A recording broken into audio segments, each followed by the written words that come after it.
detective thrill me. Thanks for joining us again. Back to some slashes tonight. 1989's Cutting Class, most well known as Brad Pitt's first film. Is that right? Is it his first film? Believe it is. It is his first film, and a lot to unpack there on Brad performance-wise and other comments about his his efforts. But let's dive into what we've been watching, Jared. We went down the Psycho route? No, we're off the psychos. We've moved to teen films after we enough. watched Bratz. We watched Can't Buy Me Love, which today looks really bad when you actually look at what the plot premise is. Which is something that happens a little bit with some of these movies. Yeah, you look back on them and you realise, oh, fuck. Like, look at Revenge of the Nerds. I loved that film back in the day. Yep. But these guys were they were breaking into places and fucking stealing underwear. Yeah. So that's not the worst of what they were doing. No, exactly. There's some other things that are probably a little bit worse. But we also watched one of John Hughes's ones that I don't think I'd actually seen. And it was called Some Kind of Wonderful with Eric Stoltz. No. It was really confusing. Like, seemed to be going one way and then randomly out of nowhere it goes in the opposite direction, and it doesn't really give much of an explanation as to why it's sort of gone that way. You know, it wasn't good. It's lower tier John Hughes. I finished Under the Bridge, which was the true story that's on Disney. Yep. Well, look, not bad. It's just a little bit. It's hamstrung by the fact that there's 8 episodes when there probably should be half. Yeah, right. If I'm honest. And the last thing I watched was a 3-episode series that came to Disney about the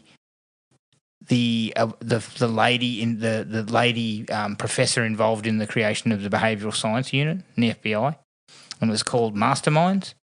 It was really cool. It was really interesting to look at it because, the behavioural science unit, it's primarily they talk about certain people who created it, who have written books and all this kind of stuff. She was in the background, and she actually is represented in Mindhunters because there is that female character who comes in about midway through the first season. So it was kind of cool, like what she had to go through to get sort of, I guess you'd say, taken seriously. About what knowledge she brought to the table, and she brought a lot to the table. So it was really interesting viewing of that. But that was it, Jared. What was you're on holiday, so yeah, I got a little. You got a list, sure, a little bit. I mean, I do have responsibilities on holidays, but I do get to squeeze in. What responsibilities? Come on. Well, I've got to open the door occasionally and check that my kids are alive, and then you close guys the all door right? again. Yeah. So I started with Bratz. What was your take? It was okay, but I think the biggest thing that came out of it is, I mean, the entire movie is watching Andrew McCarthy come around to the fact that if he had a kind of just, when people were asking him about it, kind of just said, oh, yeah, it's just a name, whatever. He probably wouldn't have struggled with it so much. Yeah. Because that's what I get from Emilio Estevez, is he's the one that copped it. If you read the article, which I did prior to starting, I read the article from the 80s, and he cops it. They're fucking bagging him a little bit. Same with Judd Nelson. That Andrew McCarthy is mentioned in one sentence. Yeah. On the periphery. And so it's almost like he inserted himself into the pack. Like he was considered as part of it because he was in those movies. But it seemed like the issues that he had were things that might have happened anyway, like typecasting. There's been people, millions of people in Hollywood that haven't been tagged with a label like the Brat Pack that have been typecast. Yeah. And I believe that's what happened to him. But then watching how he kind of dealt with it over the years more kind of says, brother, just shake a bit of it off and you mightn't have struggled with it so much. Yeah. Yeah. And he gets to that when he starts talking to Emilio and to me more, and they're kind of like, you gave it too much. You gave it too much fucking credence. Well, my thing was Emilio seemed cagey. He didn't look like he wanted him there, so to speak. He seemed somewhat cagey, but he was also, to me, it was less cage and more, I'm well over this, mate. So I'm only talking briefly about it because I haven't fucking given it thought, yeah. to be honest. Yeah, that's true. That's true. There wasn't necessarily because he was open enough. Yeah. It wasn't like he was dodging any questions. No, he was upfront and honest, and he did make the comment about how it felt like we were lightweights. That's what it was sort of saying. Yeah. We weren't capable. Like good directors and good people weren't going to be interested in it. I think perhaps McCarthy might still struggle with that because he never really soared the heights that he possibly started at. Whereas Emilio has probably done enough in his career that he can kind of look at himself in the mirror and say, "Well, I'm not really. I'm not a lightweight. I did things." No, absolutely. And McCarthy's not McCarthy. Sorry, is not a lightweight either. But perhaps it seemed like in the doco, perhaps he felt felt that, and he blamed it on the article. Again, I thought Demi Moore and Rob Lowe came off the best. They just just pushed it out of the way. Lowe was, as you said, Lowe was talking about the good stuff about that time, and we know fucking Rob Lowe's background there. He's probably got more to be kind of upset about in that period than he had more to be kind of embarrassed about this sort of shit. He seems to have gotten over it, and I thought McCarthy hung on to some things. Yeah, maybe he probably should have just left. I think he did, and that's what the movie's about. It's not necessarily, and because you're missing certain people, it wasn't much of an examination of what it was like to be a part of that group or any of that sort of thing. It was more all from his perspective and how it sort of sucked. Yeah. So it was a little disappointing from that perspective. I didn't find it to be a really great watch. It was enjoyable enough, but yeah. It's not great. I think you really needed Molly Ringwald. You didn't get her because she had a large part of that. Yep. So it would have been interesting. Judd Nelson, it seemed like he just wasn't interested. He wasn't interested he was the most difficult to get any traction. And that kind of tracked because when I read the article and read into a little bit more about it, he fucking railed against it at the time. Yeah. And maybe he might still be hurting about it. Yeah, it might dig up some old wounds for him too. But yeah, I don't know. To me, it's one of those things where I don't know. It's easy to say because you're not in that circumstance, but I feel like you would have just fucking shaken it off by now. Especially if you were one line in the article that wasn't derogatory or anything like that. Yeah, agreed. So agreed. Yeah. Speaking of not great. Joe Bob's this week was Dr. Giggles. Yeah, Larry Drake. A very strong examination of psychopathic tendencies. Yeah, I think it should have been on your list somewhere. Oh, shit. Look, it's a bit of fun. It is a bit of fun. It is a slasher, isn't it? Kind of. I had a decent time watching it, but honestly, almost every line that comes out of Drake's mouth is a quip about like a doctor. Like, take two of these and see me in the morning and shit like that. Like, is it on? I think it might be on Tubi. Yeah, it's floating around. It's floating around, but this was a Joe Bob one, so I got the wraparound too. I watched another DC animated one, Justice League Crisis on Infinite Earths Part 2. Rubbish. I normally just skip past that one. I normally quite like these, but this is just rubbish. Considering it's one of like DC's most famous stories, and it's one where they cross over universes and shit like that. That was what I was excited about, and there was fucking none of that, and it was bouncing around to groups of people that it didn't really focus on anything. It was just it was pretty bad. Expendables 4. Oh, I actually started watching that a while ago, but I came back around to it and watched it fully. Yeah, pretty poor. I mean, how much of the shit can you do on green screen? I know. It's done during COVID time, surely. Yeah. And some of the effects were horrendous. Like, yeah, you just look at it and say, we got to do it differently. Fly out of the plane, please. But also, let's just shut it down. Like, if COVID's the problem that you've got, because you can't do anything with it, let's just put it on ice for a little bit longer. Yep. Retool and see where we're at. Because you didn't really need it. It wasn't an essential piece of viewing, and it made all money. So what was the point of it? Yep, not great. I watched King Solomon's Mines. Ah, yes. So, look, it's not great, but it's. Is it rollicking? It's rollicking, and it's got a few good moments in it, but it's like, let's make indie all over again. And once again, Canon obviously put a bit of cash into it because there's stunts and things that look all right. When it's going, it looks pretty good. There's a sequence initially in the beginning in the kind of little village it's a fair old rip-off of Indy. But then we decided to ramp the racism up a little bit, which is, Indy had a bit of that, but this had comments and things like that. It was just very unsavoury. And then it just starts to meander. Poor old John Rhys Davies gets stuck with fuck all to do. Is he in it? He's in it. He's the villain. Oh, man. One of the villains, which is kind of cool. But again, playing a nationality that he has no business playing. But John Rhys Davies does not make me think of fucking, Greece or wherever the hell he was in India and then in this. Yeah. But you get a bit of that canon fucking fun about it in parts. So it wasn't a bad watch. Are you going to watch the sequel? Alan Quartermain, The Lost City of Gold. I am. I believe it's a lot worse. I've already sorted it out. So, yeah, I will take that chomping one. at the bit to get on that Can't one. wait. Can't wait to get in there. Yeah, of course. I watched The Protector, which was the other one when I spoke about how Jackie Chan had a few cracks at the American market. So it's Jackie Chan running around with Danny Aiello. That's his partner. It seems a bit strange. They go back to pairing. Hong Kong, and it's Jackie's acting was touch and go. And look, I can't fucking really be down on the guy because it was 85, I believe. So it's very early. He was still not fluent in English, I believe. So it's quite difficult for the man. But it has a few more of the action bits that this Battle Creek one just fucking decided not to bother with. Yeah. So there's parts of it that are okay, but all in all, it's pretty low tier on Jackie's resume. It was actually a James Glickenhaus. Was it? Joint. So shit down the back.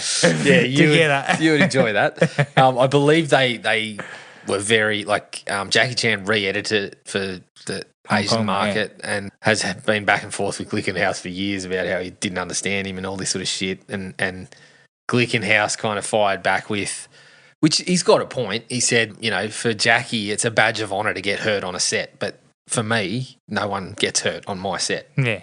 Yeah, that's fair. So you can kind of understand where the difference is, but I guess you have that conversation beforehand and you say to Glickenhaus, no, maybe we'll go in another Jackie direction. goes, get Miller. Or get George Miller.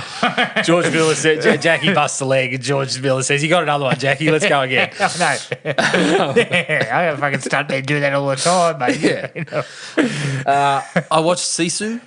Sisu, oh yes, I heard that's really cool. good. Yeah, really cool. It's like a revenge film, isn't it? Yeah, it's like a revenge film. It's all very sort of self-contained. It's sort of very contained. It's all in a small sort of group of people, and the main character's very quiet, not a lot of lines or anything, but fucking cool, really cool. Okay. So another one on the resume for Jamari Helander.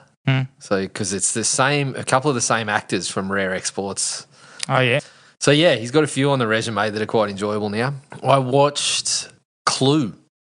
Oh, yes. Came around to Clue. Yes. Fucking awesome. Yeah. I'd forgotten how good it was. I actually think it's a lot better than people make out. It is. It's really funny. It's very, very funny. It's another one of these ones where it's not necessarily there's a few moments where it's kind of laugh out loud sort of stuff, but just simmering the whole time. Tim Curry's fucking getting giggles out of you. All the actors, Michael McKean, Martin Mull, they're all getting laughs out of you. The women in there are, what was her name? Lesley Ann Warren. Very good. What's the other lady? Colleen Camp, I believe it is. Yeah.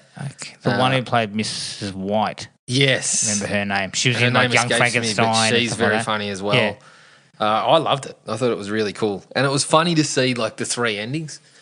I didn't recall a lot about it, so I didn't even recall all the different endings and whatnot. So yeah, it was really cool to see them all stitched together and just have this is how it happened, or maybe it was this, or that. Yeah. I then watched Who Done It, which was a documentary about Clue. Oh really? About the board game or the movie? No, about the movie. Unfortunately, it wasn't great. The guy that does it just goes real cheap with it and does some things that he just shouldn't have done. I love the fact that he went and got interviews with everyone. So Michael McKean, Colin Camp, Lesley Ann Warren, a couple of the other bit players all speak. He talks to the director. He talks to the people that did some of the matte paintings, music, things like that. But the way he sort of chops it together is it's just bad. So essentially his story is that he was off work during COVID and was, wondering why no one had made a doco about it, and he had he'd done film school and whatever and decided I'm going to do it. But he proceeds to fill in bits of the story by videoing himself on camera phones, just like talking in the car while he's driving and things like that. And it's like, mate, just get all the stills and everything that you can and fill this in with voiceover and hire someone to do the voiceover and sharpen this up a bit. And it would have been really cool. Just a little more info, a little more. Get some detail. If you can't get the actors like Tim Curry and that, then get some detail about what they thought about the film. And he did try to get, like, unfortunately with Tim Curry, it was only, and I guess it's what you can get access to. And he clearly didn't have a lot of money to spend on it, but he just gets some clips of him talking about it at a Comic-Con. But it's really short. So unfortunately, I was kind of like, I would have loved for you to do this and just polish it up, because it would have been really cool otherwise. The best part about it was early on when it goes into, the writing of it and who they asked to do it, and goes into the detail of some of the scripts that they didn't use. That was really cool. But unfortunately, it was a bit average.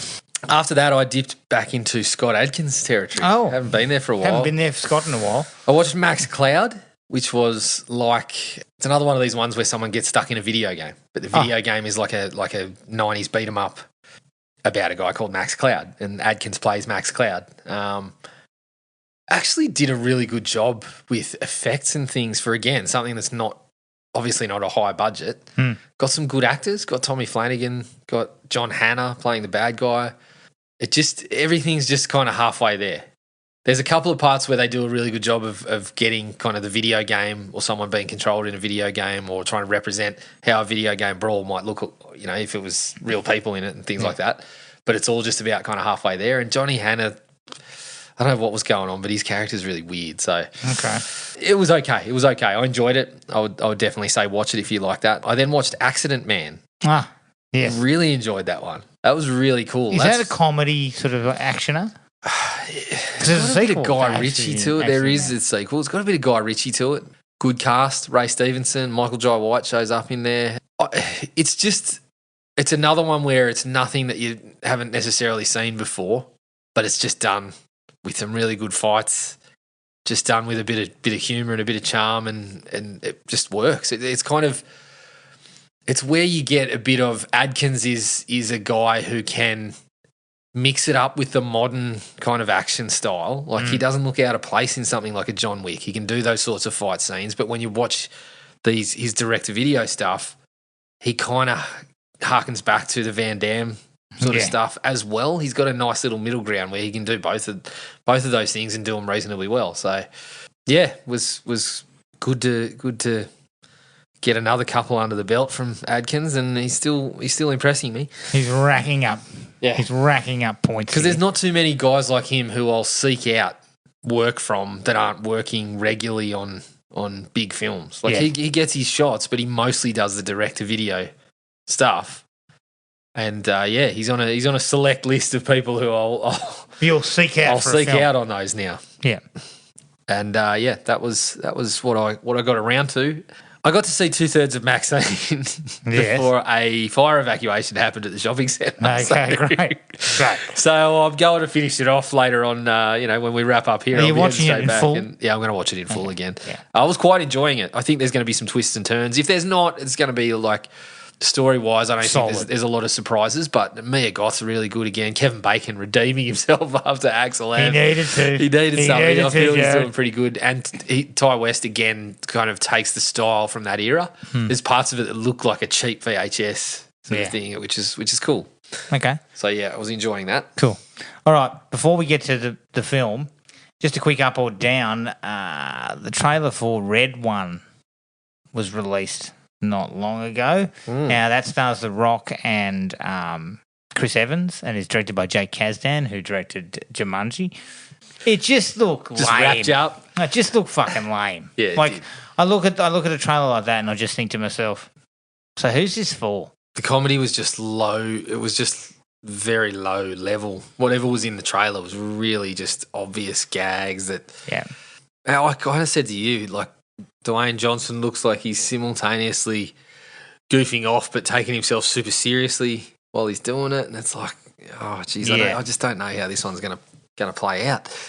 And I feel like $250 million worth. $250 million. A article that was fucking really, really negative. Yeah. About where it's at. It's not going to theatres.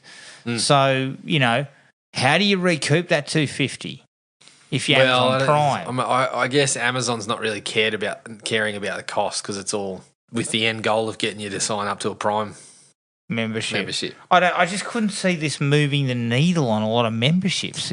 I think it's really just him. Yeah. Just because he's got. I mean, we hated Red Notice, but it did volume. Yeah.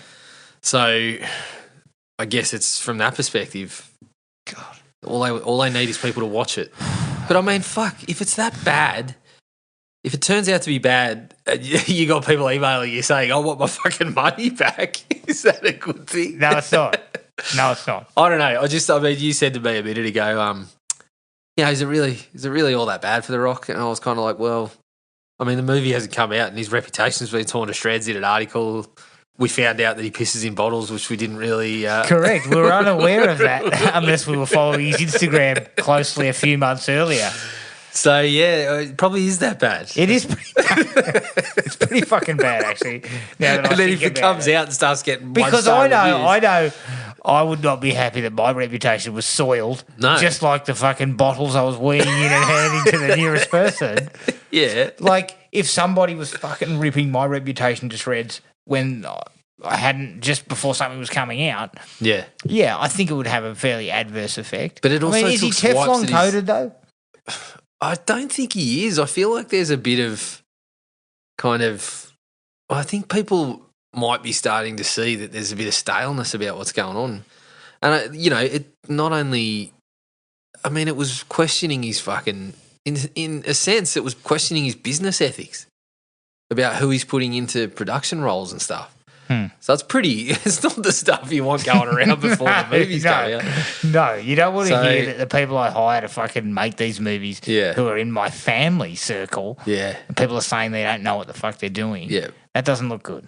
So I'm a down. I'm going to be a little bit gun shy about saying the movie's going to be shit after my last couple of efforts. I am way down. I am embracing the fact that this kind of sucks. It looks terrible. I'm gun shy. I think it's probably going to suck. But I'm not going to lie, Jared. If we didn't have this podcast, I probably wouldn't even watch it. But the thing is, we are going to watch it. Yes, we're just going to fucking watch it and put it on here. It's going to be a Christmas episode. It'll be the December 25th episode. So it did not look good. No, it did not look good. And I'll tell you what, we've said this a million times over, but I'm going to reiterate it. The guy needs to take some chances. Yes, hopefully. Start putting his acting ability and his physique and everything in the hands of somebody. Yeah, I feel like the Smashing Machine is like that opportunity. I hope it's good because then it might encourage him to say, "Hey, you step back a little bit. You want to put some cash in and get on the money side of it, great. But we don't need you running the production." Because at this point, fuck, he would tell Tarantino where it was at. Yeah, you know what I mean? Like he would be saying, no, hang on, mate. Now what we do is I think he's so wrapped up in the persona that he has. Are you saying it's like when we saw Dennis Lilly at a bar and people were sort of lining up their line and length and rolling the arm over and kind of... Very similar to that, where Dennis Lilly was like, holy fuck, why did I come here?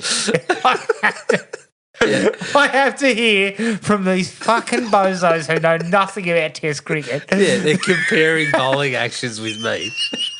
Yeah, exactly. And they played fucking C grade on a Saturday.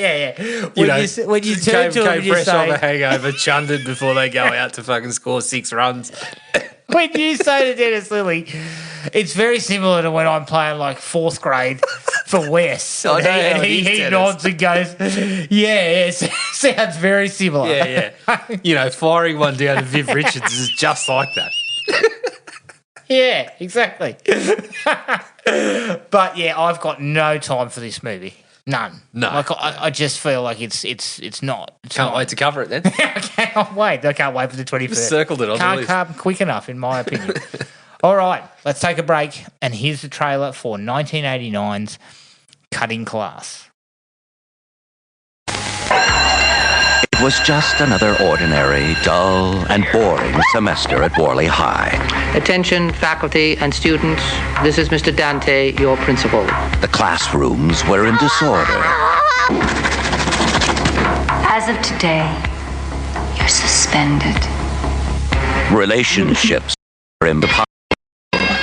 Not until your grades improve. And the teachers were insane. But this year was going to be different. Someone was going to teach a lesson no one would forget, ever.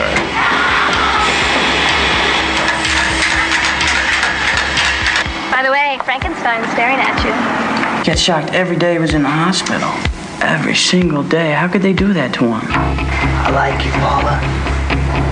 I really do. Leave Paula and me alone.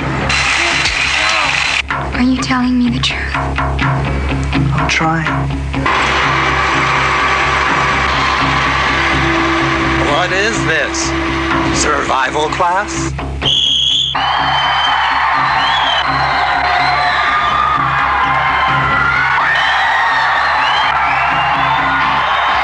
Please, everyone, stay calm. Kids are missing. A teacher's missing. We stay calm and we'll all be dead. Help! Help! Do you understand English?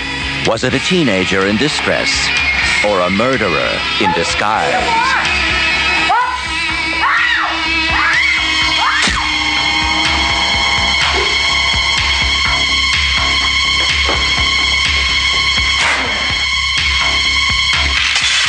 Please don't kill me. I'm the only teacher that you'll remember. Donovan Leitch, Jill Sholin, Brad Pitt, Roddy McDowell, and Martin Mull. On the floor. In this school, you don't die trying. You just die. Get out of the school! Help! Cutting class. The school is closed.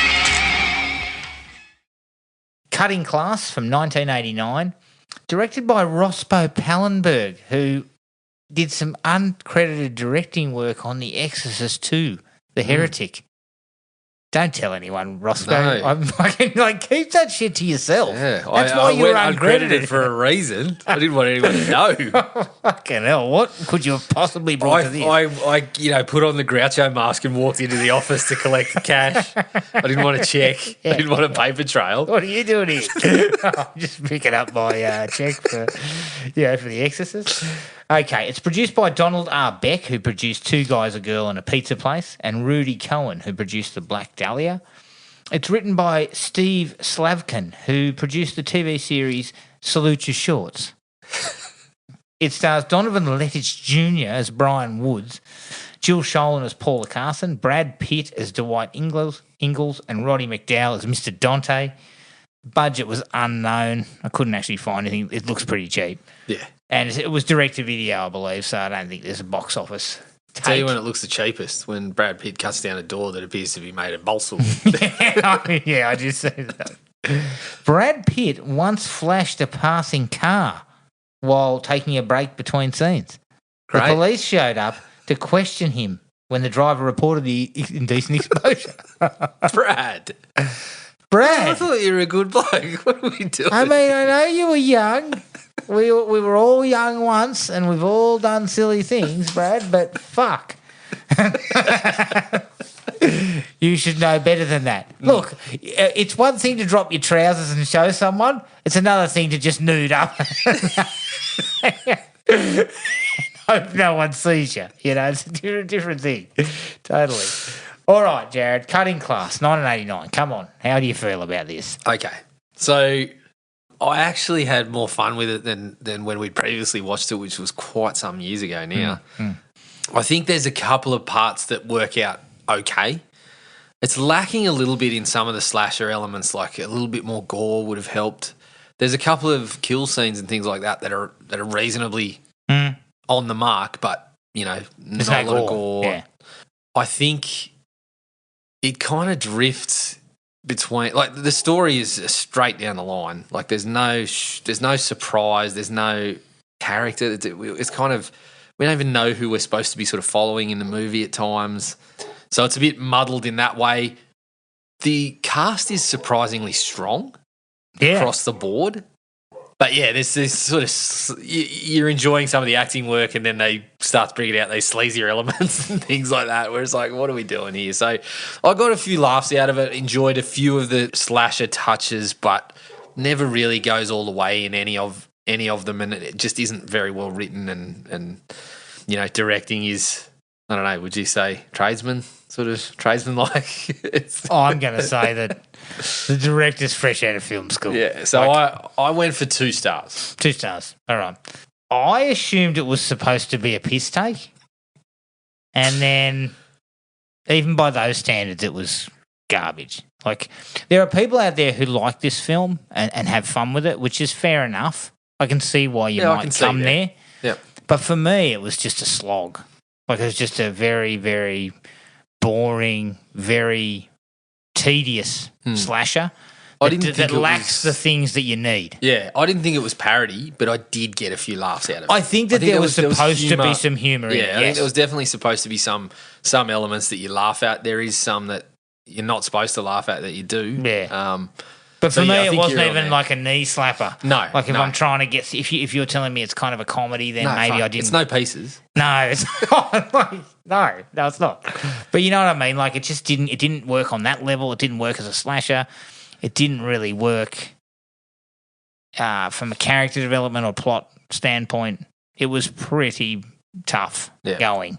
And I gave it 1. 1? Yeah. Shit. I didn't like it at all. I got enough laughs that's probably where I got an extra star in there somewhere. If I never had to come across this again, I probably wouldn't be that worried about it. Like, I wouldn't be that interested. You will at some point. I probably will. It's out there. Like, this is the thing. I'm so fucking stupid that every couple of years I'm like, cutting class. Tubi gives you the leaving soon section, so I get a little bit, fuck, I might better miss watch it. that. I better watch it.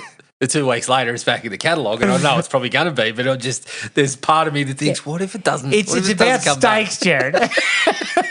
The stakes are high. It's not going to be there in a week's time. Exactly. It's like something like Final Exam, which I think is garbage as well. Yep. Well, it's not real good. But I noticed it was on Tubi, and I was kind of like, intrigued. Intrigued. Yeah. I better have a quick look at that. Yeah. So, look, it was a hard watch for me. Very difficult. The likes. Some of the death scenes are okay. They're actually done pretty well directorially. Yes. I thought the art teacher in the kiln wasn't too bad. Yeah, that was cool. I didn't mind the crossbow at the start. I thought that was handy. Yep. You add that. And also the photocopier one, although it's kind of something we've seen before and it's sort of a bit silly. Like, he just kind of... No, but I like the photocopier one from a perspective of the actual shot of the door opening and someone walking in, and you can't see who it is. Yep. And then it closes, and all you can see is the green light from the photocopier. Yeah, and then using the old favourite of the copies coming out as it's going and that sort of thing. That was reasonably tidy. Like, it actually worked out okay. Yes. On that front. Yep. Most of my likes come from death. Yeah, which is unfortunate, but the 2 under the bleachers, that wasn't too bad. The way that she's screaming, but it's the crescendo of the game has just lifted. Yeah, so and you can't hear her. It's another one where I love the idea of it. Just a little bit more time and spent polish on it, maybe on the deaths really and cool, stuff. Because as you said, he gets his throat cut, but it kind of looks really cheap. As you said, she kind of slips under there, and Jill Scholen's character just assumes, she's with her boyfriend, and then. As you said, like, it's when the game's finishing up, it's going to be loud, so you can see kind of her screaming, just getting lost and all that sort of that stuff was fine, perfectly fine. So a bit more time spent on it would have been good, but definitely in the positives. You done? No, I've got 2 more. Okay, good. The pick a room, the riddle, on the board. I kind of like that. Yeah. I had a bit of fun with that. Well, it was something... It felt like something different. Yeah, it was something when there was just... There wasn't a lot in that going on. No. And it was kind of like we'd hit a point where it's like, well, fuck, this straight down the line stuff's not really doing the job, so throwing something a little different in wasn't bad. Yeah. The teacher he didn't know what he was doing. You're a maths teacher. I mean... That's your question. You should be looking out for the... You should be wandering out door 2 like fucking and peacocking all the way back to your car. Yeah. You kind of read it. Yep, that's the one. Got it. Yep. And the killer's fucking standing at the other door waiting for you to come out. And you're long gone. Shit. Oh, you got it right, did you? Shit. Fuck that one up. And my last one was the final fight on the shop floor. Just adds a shitload of weaponry into the mix. And, like you've got some interesting shit you could play with there, which I think they did to a degree. So it at least made it different from running from the killer in the forest or something like that. It was a different way of doing it. Again, just something a little different to what they'd previously done. Yes. Yeah. So I was appreciative of some of that. Yeah. So I've got quite a few, actually. Oh, shit, here we go. So the cast, as I said, I think it's kind of low-key, pretty strong. Brad Pitt, Jill Schoelen, Martin Mull. Young actors that are doing the job. Martin Mull and Roddy McDowell, both very capable. Martin Mull especially, just gets a couple of moments of comedy. You can see that he was a comedian because he's... The part where he was attempting to talk to the dogs and asking if they speak English and stuff, I was kind of laughing at that. Yeah. He's just got something out of absolutely nothing there. Yeah. So, I think the cast in general is reasonably good. Yeah. I will agree with that. I didn't even think about the cast greatly because, Mull and McDowell are slumming it. Yeah, and they're barely in it. Of course. But Brad Pitt, I've got things to say about Brad Pitt and they're probably not in the positives, unfortunately. Look, I don't think he delivers a good performance, but he's much better than people that I've seen show up in a horror movie and never get seen again. It's more character. That's the problem there's for a him. lot of character. You can see the guy's got a bit of charm. You can see the ladies would have been falling all over themselves as soon as he kind of shows up. He's a good-looking man. Oh, yeah, he is. It's more the character he's been forced to play, which is troublesome. Of course. That's not great, but I don't think, from, speaking from a perspective of what he's producing, he's perfectly fine. Yeah. It's not the stuff with his character is removed from anything he's doing performance-wise, I think. Classic bit of 80s parenting at the start. Brad Pitt, number one, Brad Pitt's flying around the suburbs at 100 miles an hour. That was it's in my dislike, but it's funny. But he is a fucking menace on the road. He's a menace, but then you've got, I think it's the mother who's letting the young fella just fucking hoon around on the road with minimal supervision whilst she's fucking punching a dart on the way. She's just cigarette in hand, smoking away, and then here comes Menace Pitt in the fucking... I did have to laugh when he goes, same time tomorrow? Yeah. I did have a bit of a chuckle. I had a bit of a chuckle like that. Then we get... here's one where there was humour coming from things that have happened later in this bloke's career. The gym teacher whipping out, fucking keep it in your pants while strutting around in shorts that do not leave very much of the imagination at all. He had a spat for sure. And then proceeds to fire up at the bloke that just got pranked and starts ordering a bunch of push-ups. I'm thinking, fuck. I mean, this bloke is not Mr. Holland. We'll put it that way. No. But then I kept thinking, I know that guy, and it's fucking Hitchcock from Brooklyn Nine-Nine. So him kind of telling someone, keep it in your shorts and then walking off in tight shorts. Oh, no. I didn't even realise it was Hitchcock. I kind of thought you could take the start of that scene and just put it straight into Brooklyn Nine-Nine and it plays all right. like a gag. So, that was pretty funny. Roddy McDowell, he does... There's a couple of bits and pieces where he gets a few laughs. I mean, his character is fucking sleazy and I don't really know why. That's where I go. I look at you're sort of saying the parody elements. That's kind of one where I think maybe they were trying to do some parody with the teachers and things like that. Were they? Because what about that whole thing with him having a fucking sock on his... and then sniffing it, gently removing it, sniffing it. I don't get all that. But there was a couple of parts, like for example, when they bust into the bloody drama thing, and there's McDowell with that wig on his head with the fruit and the bloody like an Amadeus looking kind of wig, and he kind of turns around and goes, "What are you doing?" I'm thinking, okay, I'll get a gag out of that. I'll get a bit of a laugh out of that. But he's also, you can just see the guy was a fucking strong performer. Yeah, he was. He was a really strong actor. And my last one was another specific one. Hitchcock, again, on the tramp. what the fuck was he doing bouncing around on the tramp? And then he cops it Thanksgiving style, which was kind of funny. I don't know. Like, he's fucking floundering around. He tells Brad Pitt, you've got to come in for extra work. Yep. And then what? We're going to jump around on the trampoline together? And if you're doing it like he's doing it, everyone's getting an A. if this is do as I do, I'm going to demonstrate that you guys all do it. He kind of just takes 2 bounces and then just flops forward on the thing. Oh, man. Yeah, no Unbelievable. good. No good, Hitchcock. So, that was the likes. All right, dislikes. Look, Martin Mull, you get Martin Mull, right? Mm.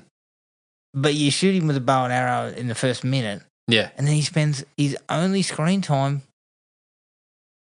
alive and trying to get back to his house. Yeah. I just kind of felt like, I was like, It's a waste. fucking hell, what a waste. Yeah. Even if you just put him in as an opening kill, because he has a connection to the killer because he was the district attorney, wasn't he? Yep. So have him as an opening kill. Mm. But fuck, what a waste. Oh, absolutely. I mean, there's a sequence where he's Massive waste. alive and some dude fucking walks over him. Yeah, steps on him. Just like... Again, I did quietly chuckle. And, I I moved on very quickly and thought I shouldn't be laughing. Yeah, it's just he has very little to say or do. Like, it's a real waste of his abilities. Yep. Yet I think you could have got something good out of that if you'd have just killed him off in the first 10 minutes. Every time he's on screen, the quality raises a touch. Yeah. Because, again, he's a quality performer. So. But again, I'd suggest obviously they only had them for a day or two. Yeah. Like him and Roddy McDowell. Yeah. Could have only, because they're barely even in it. Dwight, he's just a fucking douchebag, isn't he? Yeah, he is. Everything he does is just pure douchebaggery or just being a cunt. Yeah. Like, and getting into the spoilery elements, him doing the heroic stuff at the end, it just doesn't work when you make someone like that. Yeah. I'm not saying you can't have like shades to characters and that someone, who's done some shitty things or been a bit of a dick can't do something heroic, but it takes a bit of work. And it like when you're doing stuff like this where the character's pretty bland and just kind of cardboard cutout, it just doesn't work. Yeah. At all. Doesn't work at all. Because you gotta I mean, at the end of the day, Jill Scholen gets pushed aside. We're basically following Dwight for the whole movie. But the whole time he's carrying on like a fuckstick. And so and there's nothing more to that other than a hint. I think it's like 40 minutes in. We get a brief part where he starts to trying to sort of, he talks to Brian again and they start, reminiscing a little bit. But then it's just back to same old Dwight being a dickhead. But he's a dickhead from second dot. Yeah. Like the moment we see him, he is acting like a fucking turd and then pulling out like all this bullshit about Brian and everything like that. And look. Making jokes about what cannibals are going to eat first that are pretty lewd, Brad. Yeah. But now that we've heard what you were doing on the set, maybe ad-lib that one. Dropping fucking trowel on the set. Now, come on, Brad. But yeah, it has the extra kind of, like it's tied into one of what I just sort of mentioned, which was one of my big ones too, is that what's Jill Scholen's character got to do? Like Nothing. She's Zero. Starts out as she doesn't even become helpful at the end bit. But yeah, she gets sidelined for Dwight. And then it's kind of going back and forth between them and she's kind of telling him, stop being a bit of a dick. And then... How was Dwight's form though when he turns up at the hot dog place and her friend's standing next to her and he goes, checks out her tits and then... like, why am I laughing? Ad-lib. Brad just got caught. Fuck! Stop laughing at him. He's just such a dickhead. Like it's just like as soon as he does that, I'm just thinking, why is she with him again? Yeah. Like I don't get it. Yep. And I think they're doing it because they're trying to play the card of like maybe it's Dwight who's doing all this. And it's like, fuck, fellas, it's not Dwight. Well, building on that, Brian is loose from minute one. I know. Like he's just doing that kind of creeper sort of thing that's, it's supposed to be, I know, but he just likes you from afar. But he's fucking weird. Like he's what staring he's doing across at her like this sometimes. Yeah, what he's doing is the sort of shit where you kind of tapping your friend or that you're just saying, look, we've got to stay together and we've got to leave together. You cannot leave me alone anywhere near this guy. Yeah, he's a fucking weirdo. So, yeah, and bringing the kind of writing into it, it just goes straight down the line the whole movie. Like there's no point where you think, oh, they might twist this here or there. Like it's just there's nothing brought into play where you think it could be anything different other than the ring. And I'm like, fuck, we made a big deal about this ring early. Who gives a fuck about the ring? And then it comes back and you're like, oh, fuck, okay. But you know what, though? I actually think it would have been more enjoyable had it twisted and it had been Dwight who was doing it. Well, but I mean, even that wouldn't have worked because everything was just so light. There wasn't many characters. Maybe Roddy was doing it. Roddy was definitely doing it. Fucking weirdo. Yeah. He was another serial killer. Looking at everyone, Brian was definitely doing it. Roddy was doing it on the side somewhere else. Roddy was smart enough to go to another county. One of my favourite bits is Brian when they're looking for his records in the principal's office. And we cut to Brian behind the water cooler going, and you see, yeah. You can't see him. He hasn't just kind of reflected it so his head takes up the whole water cooler. I don't know about you, Jared, but I guarantee if it was me, it'd be like, boosh, and the fucking water cooler would fall over. Yeah. Because are you telling me that guy who was like fucking 6 foot up and crammed behind that water cooler? But it just looked so funny too because he looked like one of the fucking Futurama, like head in a jar sort of things because, yeah, it was so clear that he was behind there. It's just like, yeah, magnified it's it. Like, Piss fucking funny. Come on. Yep. He does it again doing something else. Is there another one where he's somewhere else in the building, but it just fucking looks ridiculous? I can't quite remember what it was. But the water cooler is just fucking unbelievable. Yeah. And just quietly, just going backwards, all the male characters are just sleazy. Like it's shocking. You're trying to make out like Brian's not a sleaze, but I'm fucking hell. Right. But, you know, the thing is, it's all the fucking teaching staff. Yeah. It's like, it starts with the art teacher. We're thinking, what's going on in this art class that he's got you stripping down to a bathing suit? 2 minutes later, we got Roddy McDowell. Telling you to bend over and pick up the new fucking cheerleading costume. And then there's a part where... And then staring up your date. He's just saying... Roddy. Jesus.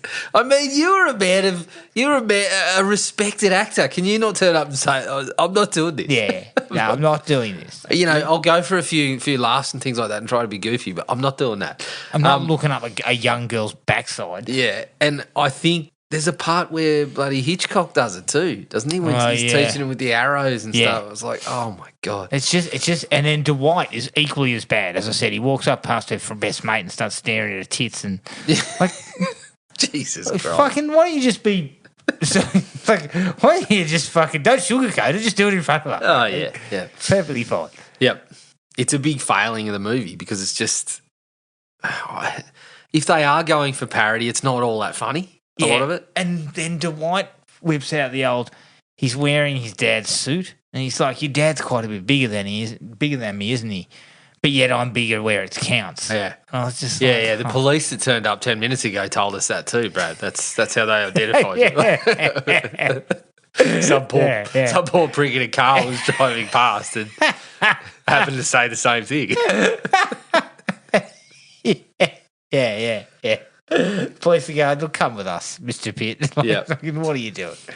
Look, this is it's just something that bothers me that probably won't bother too many other people, but Brad Pitt isn't getting a run on my fucking Monday B-grade basketball team, let alone getting a fucking college scholarship on that form. They look more balanced when he's off the court. I mean, he's the guy that says, yeah, I've played a bit of ball. And you chuck him in the game, you watch him for 2 minutes, and then you wander over the bench and you say, next up, fellas. Get this guy out. It's just one of my pet hates. He doesn't even look capable. I know it's not important, but it just lends a bit of cred when you it's not hard to make the sports look competent on the screen. Again, if you've got a character, and then look, this is a cheap film, so maybe you're not looking for that. But if you might want to get an actor and say, listen, do you play ball? Yeah. You got any skills? Yeah, look, I play a little bit of ball. Okay, yeah, awesome. I don't play basketball, but I can kick a football. Okay, well, maybe we'll change the whole fucking screen. It's a football thing. Yeah. Or it's a lacrosse thing. That's why they, you notice a lot of teen movies going with something like lacrosse. Yeah. Because it's perhaps not as, it's cheaper to put together. Yep. And it's not as hard to fake, yeah. perhaps. And when Pitt's not there, when they take him out, more balanced. It does look a little better, but yeah, it's they're hitting shots. Like they're moving the ball. Yeah. Someone's sticking jumpers. It's Pitt's definitely not Pitt. Because his first fucking jumper is an absolute shocker. Yeah. I was just like, oh no. And supposedly there was a scout in town to have a look at you. Yeah, Coley Scout. Are you kidding? I did find that funny though when he walks out and the father's going, now come on. And he's like, just get your hands off me. I was like, he'd seen enough, dude. It's funny. Yeah. I saw one jump shot and I can say you're not playing college ball.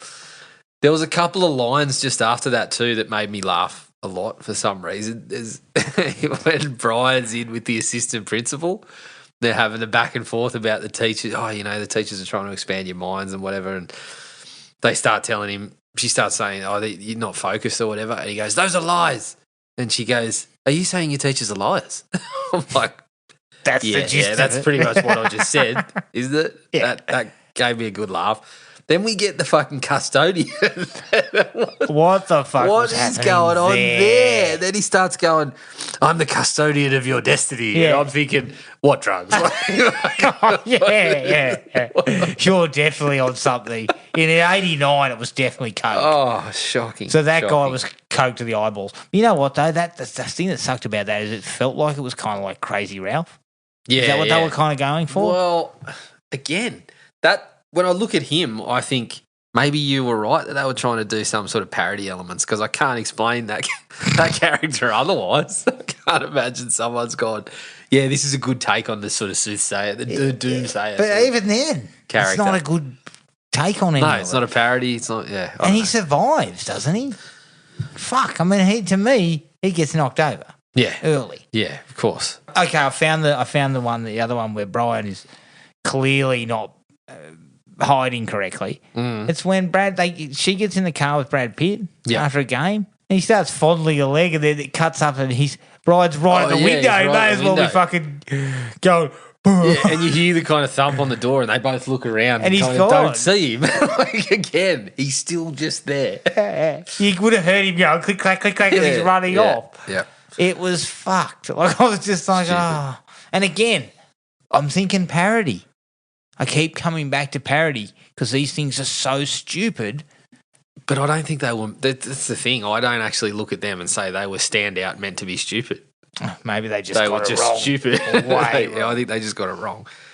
That was my feeling on it. Dwight finding someone who seems quite dead and screaming out, "Do something!" Well, fuck, what do you want me to do? Yeah. Is Herbert West available? Exactly. Yeah. Someone get onto the fucking Miskatonic University. Dr. West is supposed to get out. I've heard Dr. West works wonders with, recently deceased people. He gets on the phone. How long's she been dead? I'll be right over. That was bad. Yeah. I got one for you.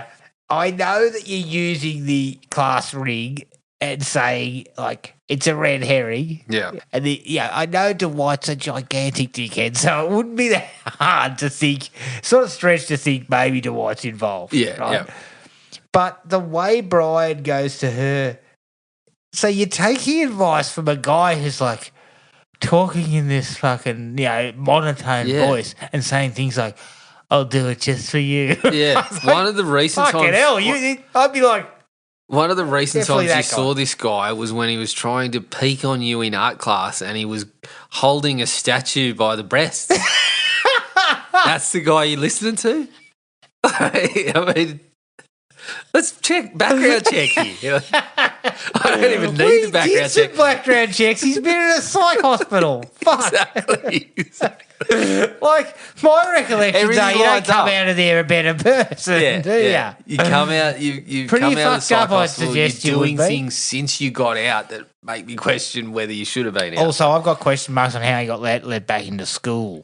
Oh, of course. Because they'd be going, look, this guy, he needs certain things. I think it was, again, Dr. Loomis was looking after.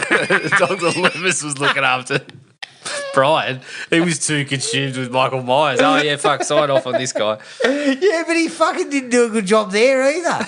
Let that guy out too. Yeah. What the fuck's going on? Loomis has got a shocking track record. He's fucking, Yep. is he actually a doctor? I don't Because think so. I got questions on what he's up to. Yeah.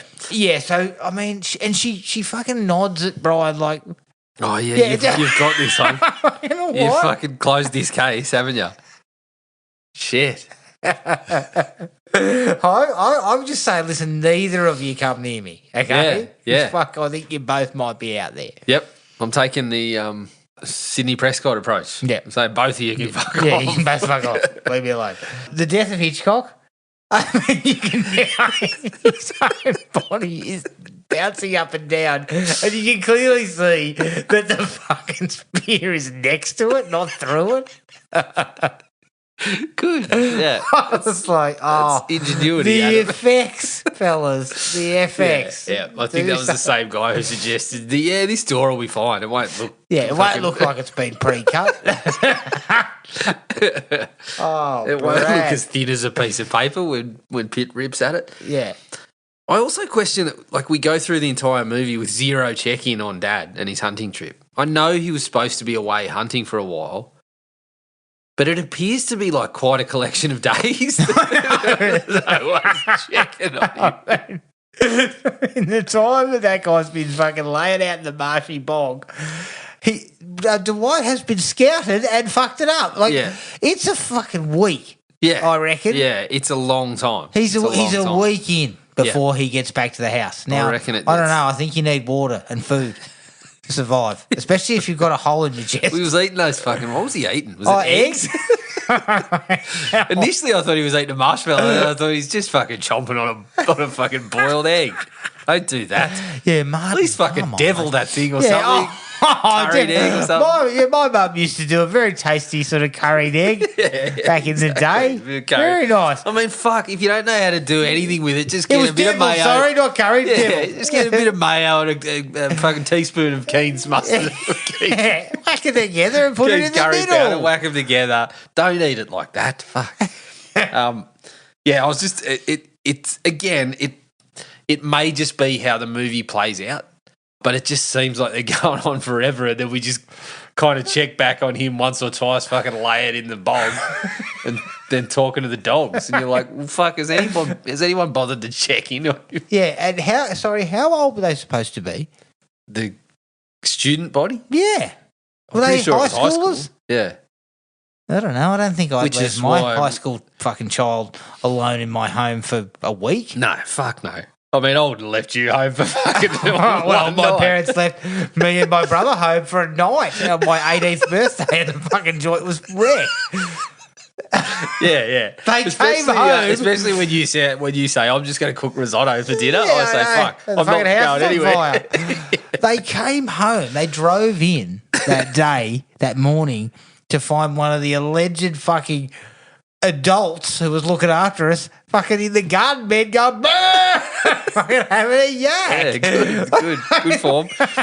Well, your parents have done their background checks too, obviously. Yeah, well, yeah, we've talked about my parents' lax fucking approach to things back in the day. I mean, personally, I thought it was great because it made me fucking who I am. It was kind of the same approach as the mother at the start of the film that was letting the kid cruise around on the road. Yeah, off you go. You'll be right. Yeah, don't worry. Oh, that bloke in the red car probably won't come past today. He'll Don't worry. swerve. Come on. I already mentioned the door that it's definitely Brad Pitt pre-cut, pulls, but 2 seconds later he fucking Does a fly kick? roundhouse kicks another door. I don't know why. I just find that endlessly funny. Like, it's just. So he's not getting a fucking basketball or karate scholarship, I don't think. Of the ways we could have got through that door, could he have picked something up and Drop smashed a it? No, shoulder, though. Just drop a shoulder Yeah, into because it. they're all pretty flimsy. But yeah, he's just fucking turns. It's like fucking do a fly kick, a fucking roundhouse kick. Oh, good. Oh, Brad. Dear, oh dear. And the last part is, I thought the ending, and I'm not talking about kind of the ending with Mutt and Mull at the end. I'm talking about when they sort of wrap up the storyline with Brian and Dwight. It's silly. It's very silly. And the fucking custodian then goes and adds himself higher up on the scumbag list by, again, making some fucking seedy comment about fucking poor old Jill Sholin is just treated like fucking... This school district is in a world of trouble. There is lawsuits coming, people. Dude, they're like 2 years away from a fucking royal commission. They're going to be sued into oblivion. But her character is just left to just be treated like fucking shit. Like, you know, like as a possession for all of these dickheads. Yep. It's a really poor characterization. And once again, I mean, it's obviously the 80s, but it's just in the simple terms of her character being useful in any way, it just cuts that out. Yeah. Absolutely. I mean, honestly, mate, when I find out that Brian's the killer and all that, it was just, I just couldn't give a shit. And I just wanted it to be over. Yep. You know, and then it takes 10 minutes to get it over with. Yeah. As him and Dwight wrestle each other around the fucking... So why was Pitt prepared to kick doors but didn't unleash that in the midst of battle? Exactly. I mean, I'd drop a crane kick or something. Also, do you think he ran into like an upside down fucking barbecue fork or a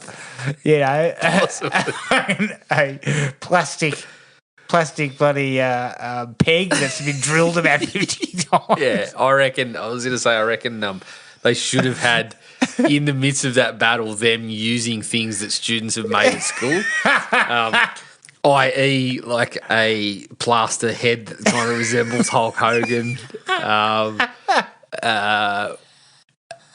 You know, something to put your teapot on that's not square when it should be square. Some salt and pepper shakers that have got the remnants of fucking highly dangerous chemicals and glue in the inside of them. Yeah. And you know what? I was fucking dirty. They weren't getting used. Exactly. Yeah, you said these were good when I brought them home and you never fucking used them. Yeah, I know. I mean, obviously I was trying to poison my entire family. So it would seem. My best form in woodwork, I think, was when we made these planes and you had to make these propellers for the plane.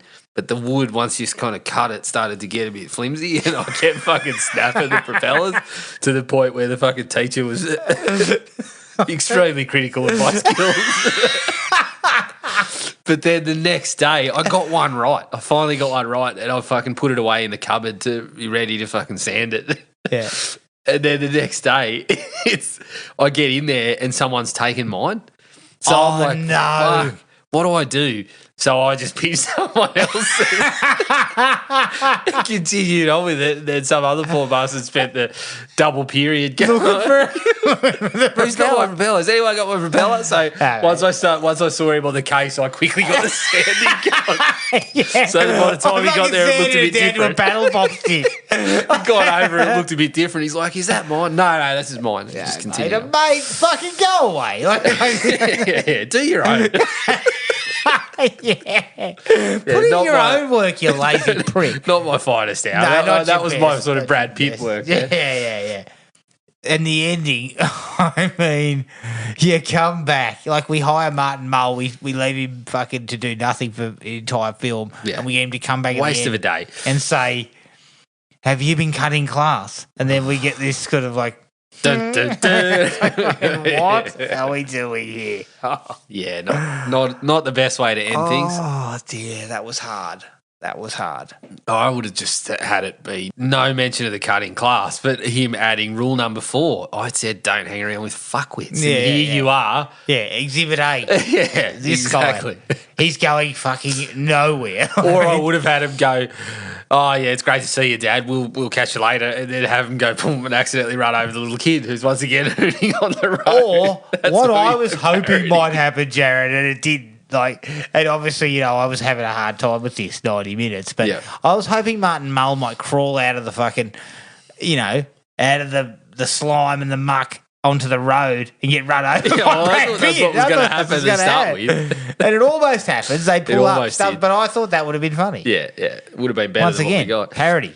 That's it. Should have gone with it. Should have gone with it. You got anything else? No, that was everything. Yeah, it's a hard slog, in my nice. It was a little tough. It was very tough.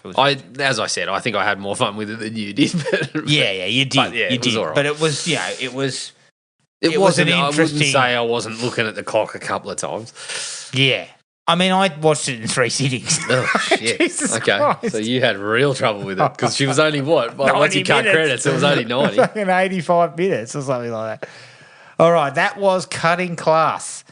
You can find us on Podomatic, iTunes, Spotify, and everywhere else you get your podcasts. Send us an email at thrillme@iinet.net.au. Like us on Facebook at Thrill Me Podcast Australia, Podomatic at thrillme.podomatic.com, and Instagram at thrillmepodcastau.